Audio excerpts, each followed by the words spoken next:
ഒരു ചെരുപ്പുകുത്തിയുടെയും ഒരു അഭിഭാഷകന്റെയും ജോലിക്ക് ഒരു മൂല്യമാണ് ഉള്ളത് എന്ന് ഗാന്ധി പറയാൻ തുടങ്ങിയത് അൺടു ദിസ് ലാസ്റ്റ് വായിച്ചതിന് ശേഷമാണ്.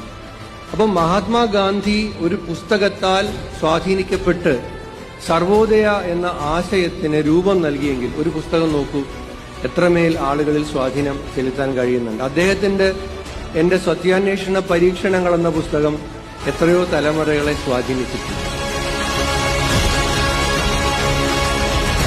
വായനയുടെ പ്രാധാന്യം എന്ത് എന്ന ഒരു ചോദ്യത്തിൽ ഊന്നിക്കൊണ്ടാണല്ലോ ഇത്തരത്തിലുള്ള സാഹിത്യോത്സവങ്ങൾ സംഘടിപ്പിക്കുന്നത്.